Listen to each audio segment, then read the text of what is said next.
जय हिंद दोस्तों, मैं राजकुमार आप सभी का स्वागत करता हूं ज्ञानपीठ जीके पॉइंट के इस यूट्यूब चैनल पर। दोस्तों, उत्तर प्रदेश पुलिस भर्ती 2024 और यूपीएसआई भर्ती 2024 को ध्यान में रखते हुए जो हमने स्टैटिक जीके की मॉक टेस्ट श्रृंखला शुरू की थी, तो उसी मॉक टेस्ट श्रृंखला में सेट नंबर 26 में लेके आया हूं। इससे पहले मैंने 25 मॉक टेस्ट अपलोड किए हैं। आई होप उनका आपने मज़ा लिया होगा। 25 मॉक टेस्ट बहुत कुछ जानने को मिला होगा। तो बिना देर के शुरू करते हैं आज का एक और मॉक टेस्ट जीके के। इसमें 40 प्रश्न हैं, तो इनका अभ्यास करते हैं। पहला प्रश्न आपकी स्क्रीन पर क्या कहता है। पहला प्रश्न दोस्तों, एक रिक्वेस्ट, अगर अभी तक चैनल को सब्सक्राइब नहीं किया हो तो चैनल को सब्सक्राइब जरूर कर लीजिएगा और वीडियो अच्छी लगे तो लाइक ज़रूर कीजिएगा। पहला प्रश्न आपकी स्क्रीन पर क्या कहा गया है। जलियांवाला बाग हत्याकांड के विरोध में किसने वायसराय के कार्य परिषद से त्यागपत्र दे दिया। दोस्तों, पहली बात तो आपको याद रखना है कि जलियांवाला बाग हत्याकांड कब हुआ था, तो 13 अप्रैल 1919 को हुआ था पंजाब के अमृतसर में। ठीक है, पंजाब के अमृतसर में हुआ। और इसमें जब जलियांवाला बाग हत्याकांड हुआ तो इसके विरोध में वायसराय की कार्य परिषद से जो इस्तीफा दिया वो दिया था किसने, सर शंकरन नारायण ने। ऑप्शन ए इसका सही जवाब है, शंकरन नारायण। क्लियर, याद रखिएगा, आपसे पूछा जाता है। अच्छा दोस्तों, रविंद्रनाथ टैगोर ने कौन सी उपाधि वापस कर दी थी, तो नाइटहुड की उपाधि वापस कर दी थी। तो ये भी आपको याद रखना है। जलियांवाला बाग हत्याकांड के विरोध में नाइटहुड की उपाधि वापस की थी रविंद्रनाथ टैगोर ने, और वायसराय के कार्य परिषद से इस्तीफा दिया था सर शंकरन नारायण ने। और जलियांवाला बाग हत्याकांड कब हुआ, तो 13 अप्रैल 1919 को हुआ था अमृतसर में। क्लियर, याद रखिएगा। तो इसका सही जवाब होगा आपका ऑप्शन ए। नेक्स्ट प्रश्न है आपका, पोलियो का वायरस शरीर में प्रवेश करता है, तो पोलियो का वायरस कैसे जाता है। दोस्तों देखो, पहले तो आपको याद रखना कि पोलियो किससे होता है। तो पोलियो एक वायरस से होने वाला जो रोग है, और पोलियो का वायरस जो दूषित भोजन होता है उसके माध्यम से या संक्रमित व्यक्ति के संपर्क में आने से फैल जाता है। तो इसका सही जवाब क्या होगा, ऑप्शन बी, दूषित भोजन के माध्यम से या संक्रमित व्यक्ति के संपर्क में आने से पोलियो का वायरस जो है वो शरीर में प्रवेश करता है। और ये जो वायरस है वो नाक या मुंह के रास्ते प्रवेश करता है। ठीक है, तो ये आप याद रखिएगा, दूषित भोजन से। अच्छा दोस्तों, यहाँ बात करें वायरस की, तो वायरस जो है इसमें कोई कोशिका नहीं होती। तो वायरस कैसा है, अकोशिकीय होता है। या आप याद रखिएगा कि वायरस में कितनी कोशिकाएं होती हैं, तो वायरस में कोई भी कोशिका नहीं होती। और वायरस सजीव और निर्जीव के बीच की कड़ी माना जाता है, ये भी आपको याद रखें। और दूसरा, दुनिया का सबसे पहला वायरस कौन सा था, TMV virus, tobacco mosaic virus, जिसकी खोज इवानो बस्की ने की थी। दुनिया का पहला वायरस तंबाकू की पत्तियों में खोजा गया था और इसका नाम टोबैको मोज़ेक वायरस रखा गया था। क्लियर दोस्तों, याद रखिएगा। तो टीएमबी वायरस दुनिया का पहला वायरस था। पोलियो का वायरस दूषित भोजन के माध्यम से शरीर में प्रवेश करता है। नेक्स्ट है, अंतिम मौर्य राजा कौन था। दोस्तों, मौर्य वंश का अंतिम राजा कौन था, तो आपको याद रखना बृहद्रथ। मौर्य वंश का अंतिम राजा था बृहद्रथ। ऑप्शन बी इसका सही जवाब है। क्लियर दोस्तों, याद रखिएगा, बृहद्रथ इसका सही जवाब है। नेक्स्ट है आपका, भारत से होकर बहने वाली सबसे लंबी नदी कौन सी है। दोस्तों, भारत से होकर जो नदी बहती है और सबसे लंबी नदी कौन सी है, तो इनमें ब्रह्मपुत्र सबसे लंबी है। ठीक है, क्योंकि ब्रह्मपुत्र की लंबाई है 2900 किलोमीटर लगभग। लेकिन इसका कुछ क्षेत्र आपका तिब्बत में आता है, कुछ क्षेत्र आपका बांग्लादेश में आता है, लेकिन बहती भारत से बह के है। इसलिए भारत से होकर बहने वाली सबसे लंबी नदी कौन सी होगी, तो वो होगी आपकी ब्रह्मपुत्र। गंगा नदी की बात करें हम, तो गंगा नदी की लंबाई है 25 किलोमीटर। ठीक है दोस्तों, याद रखिएगा। तो ब्रह्मपुत्र इसका सही जवाब है। और ब्रह्मपुत्र नदी जो है ना, ये कौन सी हिमनद से निकलती है, चेमा युंगडुंग हिमनद से निकलती है। तो चेमा युंगडुंग हिमनद तिब्बत में आता है, चेमा युंगडुंग हिमनद। क्लियर, याद रखिएगा। और ब्रह्मपुत्र नदी को जमुना कहा जाता है बांग्लादेश में। क्या आपको पता है कि दुनिया का सबसे बड़ा नदी द्वीप माजुली कौन सी नदी पर है, तो माजुली नदी द्वीप जो है ये आपका ब्रह्मपुत्र नदी पर बना हुआ है, माजुली नदी द्वीप। क्लियर, याद रखिएगा। तो इसका सही जवाब होगा ऑप्शन ए, ब्रह्मपुत्र नदी। नेक्स्ट आपका, सियाचिन हिमनद कहाँ स्थित है। दोस्तों, सियाचिन हिमनद कहाँ पर है, तो दुनिया का सबसे बड़ा युद्ध क्षेत्र है सियाचिन, और ये नुब्रा घाटी के उत्तर में आता है। सही जवाब क्या होगा आपका, ऑप्शन डी, नुब्रा घाटी के उत्तर में, लद्दाख में है सियाचिन। और ये आप याद रखिएगा, जब सियाचिन ग्लेशियर पिघलता है ना, तो कौन सी नदी बनती है, तो सियाचिन ग्लेशियर की बर्फ पिघलने से नुब्रा नदी निकलती है। ठीक है, याद रखिएगा, सियाचिन हिमनद नुब्रा घाटी के उत्तर में, ऑप्शन डी इसका सही जवाब है। नेक्स्ट प्रश्न, फलों के मीठे स्वाद का कारण क्या है? दोस्तों फलों का जो मीठा स्वाद होता है इसका कारण क्या है? तो इसका सही जवाब होगा आपका फलों में फ्रक्टोज शर्करा होती है, इसलिए फल मीठे होते हैं। ऑप्शन डी इसका सही जवाब है। ठीक है, याद रखिएगा। अच्छा दोस्तों, क्या आपको पता है कि पोमी कल्चर क्या होता है? पोमी कल्चर क्या होता है? तो आप याद रखिएगा, पोमी कल्चर होता है फलों की खेती। फलों की खेती को पोमी कल्चर कहा जाता है, तो ये आप याद रखिएगा। क्लियर। अच्छा दोस्तों, एक चीज़ मैं आपको और बता दूं, जैसे अगर आपसे पूछा जाए कि फलों के लिए कौन सी क्रांति आई थी, तो आप याद रखिएगा गोल्डन गोल्डन क्रांति। फल और शहद के लिए गोल्डन क्रांति आई थी, तो ये आप जरूर याद रखिएगा। गोल्डन क्रांति का संबंध किससे है? फलों के उत्पादन से है। क्लियर दोस्तों, पोमी कल्चर याद रखिएगा, फलों की खेती को पोमी कल्चर कहा जाता है। फलों के मीठे स्वाद होने का कारण फ्रक्टोज शर्करा होती है। नेक्स्ट है, भारतीय संविधान दिवस कब मनाया जाता है? दोस्तों हर साल संविधान दिवस होता है 26 नवंबर को। ऑप्शन बी इसका सही जवाब है, 26 नवंबर को। अच्छा, क्यों होता है 26 नवंबर को? क्योंकि 26 नवंबर 1949 को भारत का संविधान जो था ये अपनाया गया था। तो 26 नवंबर 1949 को संविधान अपनाए जाने की स्मृति में 26 नवंबर को संविधान दिवस होता है। ठीक है दोस्तों, याद रखिएगा। और भारत का संविधान दुनिया का सबसे बड़ा लिखित संविधान है, ये भी आपको याद रखना है। नेक्स्ट प्रश्न है आपका, वह देश जो विश्व में रेशम का सबसे बड़ा उत्पादक है। तो रेशम का सबसे बड़ा उत्पादक देश कौन सा है दोस्तों? दुनिया में सबसे बड़ा उत्पादक देश है आपका चीन।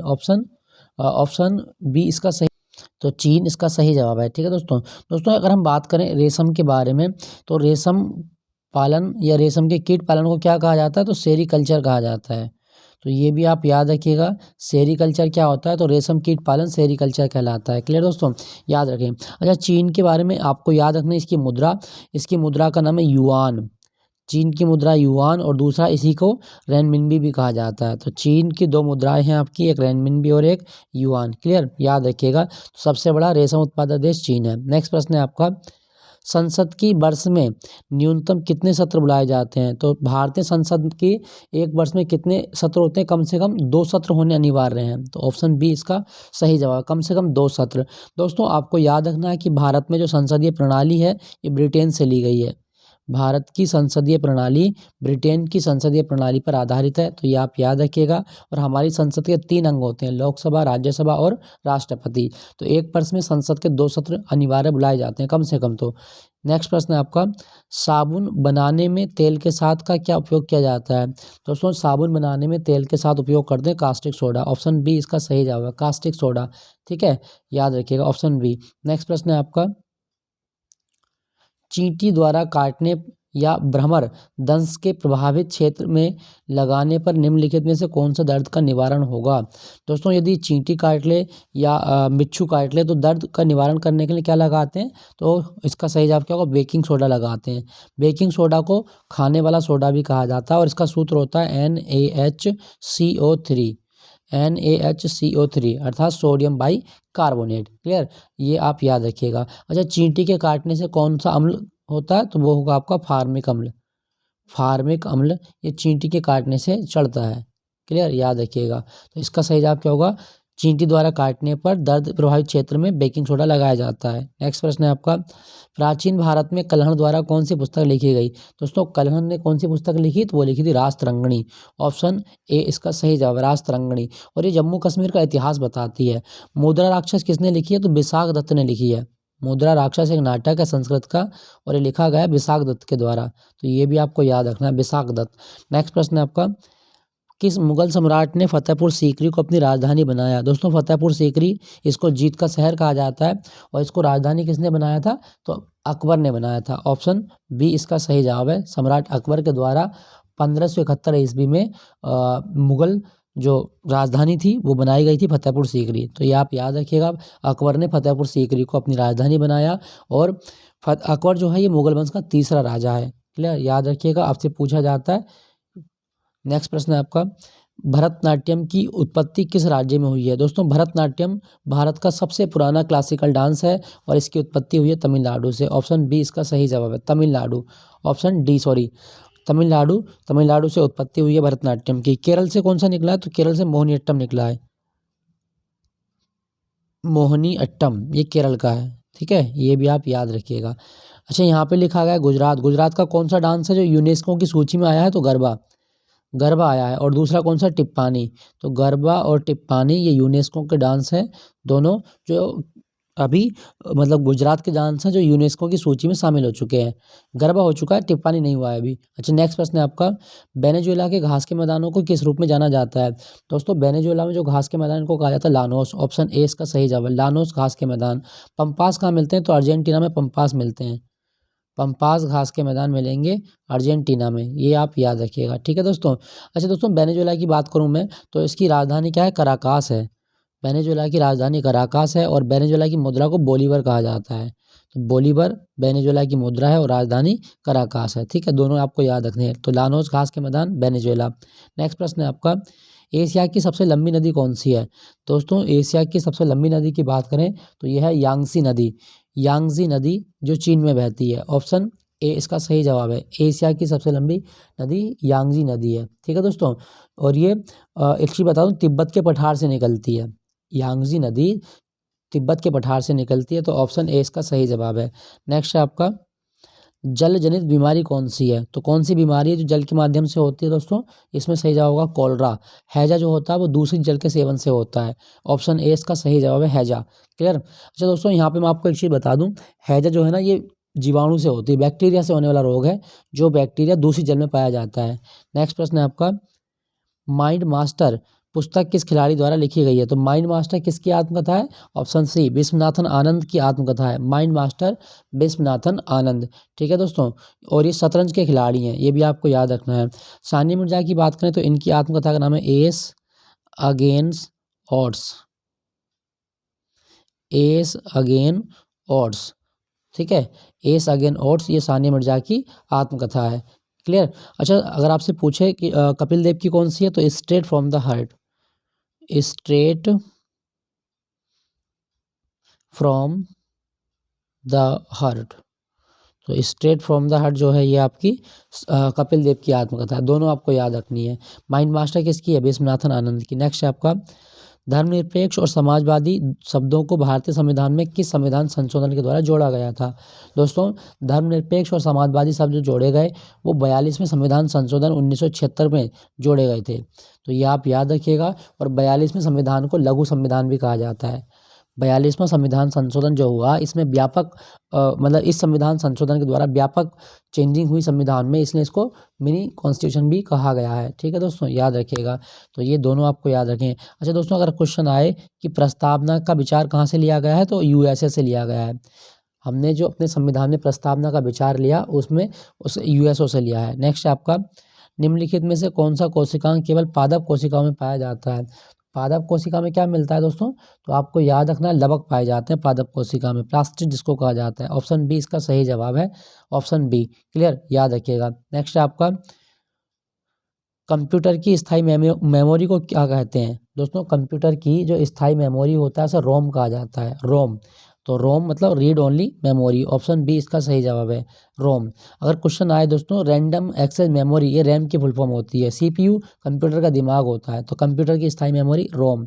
नेक्स्ट है, भारत का अधिकतम गेहूं उत्पादक राज्य कौन सा है। तो भारत में सर्वाधिक गेहूं उत्पादन में एक तो उत्तर प्रदेश आता है, दूसरे नंबर पे कभी पंजाब कभी हरियाणा ही चलता रहता है, तो गेहूं के मामले में यूपी सबसे अग्रणी राज्य है। क्लियर, याद रखिएगा। और उत्तर प्रदेश दिवस कब होता है, तो 24 जनवरी को उत्तर प्रदेश दिवस होता है, ये भी आपको याद रखना है। नेक्स्ट प्रश्न है आपका, एस्ट्रॉइड बेल्ट की उपस्थिति किन दो ग्रहों के मध्य है। तो दोस्तों एस्ट्रॉइड बेल्ट की अगर हम बात करें तो ये बृहस्पति और मंगल के बीच पाई जाती है, ऑप्शन डी इसका सही जवाब है, बृहस्पति और मंगल के बीच पाई जाती है एस्ट्रॉइड बेल्ट।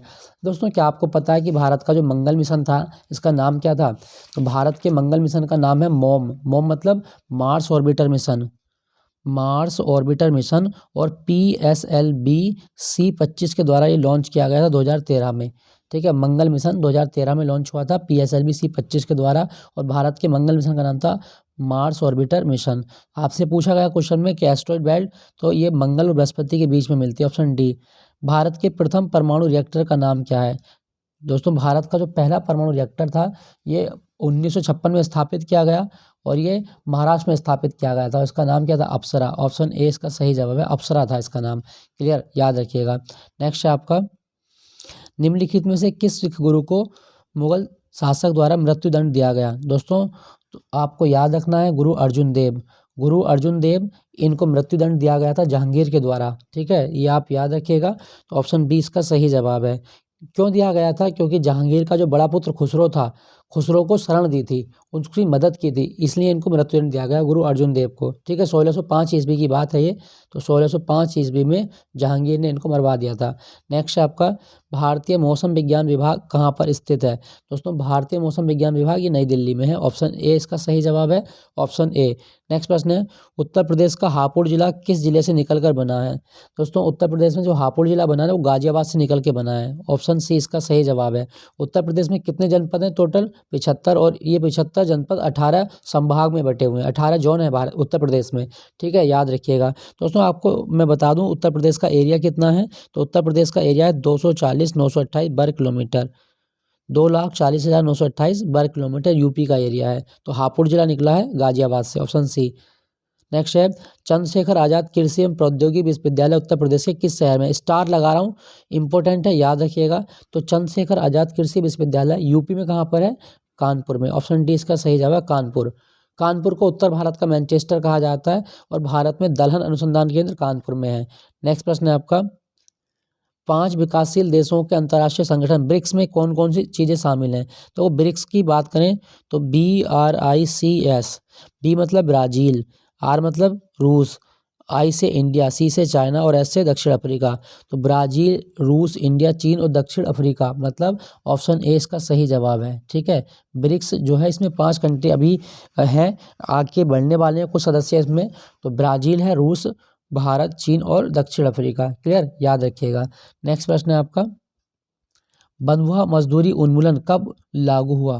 दोस्तों बंधुआ मजदूरी उन्मूलन की बात करें तो ये लागू हुआ था आपका 1976 में। ऑप्शन सी इसका सही जवाब है, 1976। नेक्स्ट प्रश्न है आपका, यूरोपीय सेंटर फॉर न्यूक्लियर रिसर्च कहाँ पर है? दोस्तों यूरोपीय सेंटर फॉर न्यूक्लियर रिसर्च की अगर बात करें तो ये आपका जेनेवा में है। ऑप्शन ए इसका सही जवाब है, जेनेवा। और जेनेवा में WHO का मुख्यालय भी है, विश्व व्यापार संगठन का मुख्यालय भी है, विश्व मौसम विज्ञान संगठन का मुख्यालय भी है, अंतर्राष्ट्रीय श्रम संगठन का मुख्यालय भी है। तो ये सारी चीज़ें आपको याद रखनी है। नेक्स्ट है, भारतीय रिजर्व बैंक का राष्ट्रीयकरण कब हुआ? तो 1 जनवरी 1949 को RBI का राष्ट्रीयकरण हुआ था, 1 जनवरी 1949। और RBI बना कब था? 1935 में बना था। 1 अप्रैल 1935 को स्थापना हुई और राष्ट्रीयकरण हुआ 1949 में। अच्छा, RBI का मुख्यालय कहाँ पर है? तो मुंबई में है, ठीक है, मुंबई। एक चीज़ आपको और याद रखनी है कि भारत में कितने राष्ट्रीयकृत बैंक हैं। तो अभी के लिए भारत में जो राष्ट्रीयकृत बैंक है उनकी संख्या 12 है, क्लियर, याद रखिएगा। नेक्स्ट है, योनेक्स कप किस खेल से संबंधित है? दोस्तों योनेक्स कप की अगर बात करें तो ये बैडमिंटन के लिए होता है, ऑप्शन ए। और बैडमिंटन के थॉमस कप भी आपको याद रखना है, थॉमस कप, ये भी बैडमिंटन के लिए होता है, ठीक है। नेक्स्ट प्रश्न है आपका, 37वें राष्ट्रीय खेल 2023 की पदक तालिका में कौन सा राज्य प्रथम स्थान पर था? तो दोस्तों 37वें जो राष्ट्रीय खेल हुए इसमें पदक तालिका में पहले स्थान पर कौन सा था? वो था महाराष्ट्र। ऑप्शन ए इसका सही जवाब है, महाराष्ट्र। दोस्तों महाराष्ट्र का ना एक डांस याद रखिएगा, लावड़ी। लावड़ी कहाँ का डांस है? महाराष्ट्र का। और तमाशा भी कहाँ का डांस है? महाराष्ट्र का डांस है। और कोली भी आपको याद रखना है। तो कोली, लावड़ी और तमाशा ही महाराष्ट्र के डांस हैं। नेक्स्ट है, गणित के क्षेत्र में प्रतिष्ठित एबेल पुरस्कार 2023 किसे मिला है? तो दोस्तों एबेल पुरस्कार की अगर बात करें तो ये मिला किसको? ये मिला लुइस कफरेली को। ऑप्शन ए इसका सही जवाब है, लुइस कफरेली, ठीक है। अच्छा, भारत में गणित दिवस कब होता है? तो 22 दिसंबर को होता है भारत में गणित दिवस, 22 दिसंबर। नेक्स्ट है, लगातार तीसरी बार ICC T20 महिला विश्व कप किस टीम ने जीता है?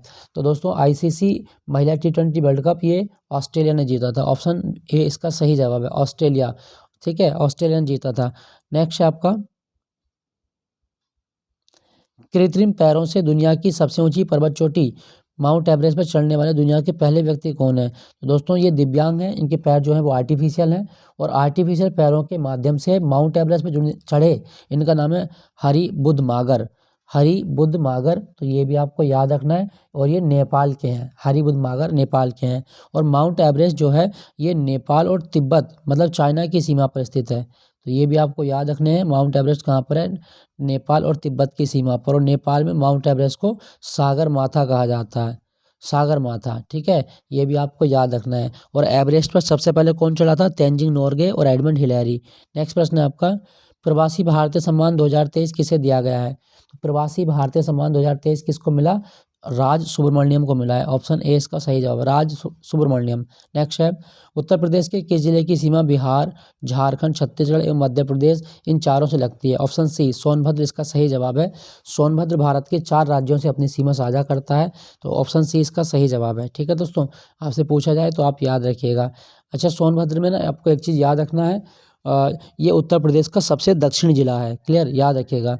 नेक्स्ट आपका साइबर क्राइम क्या है? दोस्तों साइबर क्राइम की बात करें तो साइबर क्राइम में हैकिंग, स्टॉकिंग, सर्विस आघात, ठीक है, ये सब आते हैं। तो इसका सही जवाब क्या होगा? ऑप्शन डी, ये सभी साइबर क्राइम है। क्लियर दोस्तों? दोस्तों ये था आज का मॉक टेस्ट। आई होप ये सेशन आपको अच्छा लगा होगा। अच्छा लगा हो तो प्लीज़ एक लाइक ज़रूर कीजिएगा, अपने दोस्तों के साथ में शेयर कीजिएगा। बने रहिएगा मेरे साथ। मिलता हूँ अगले मॉक टेस्ट के साथ। Thank you for watching Gyanpeeth G K point.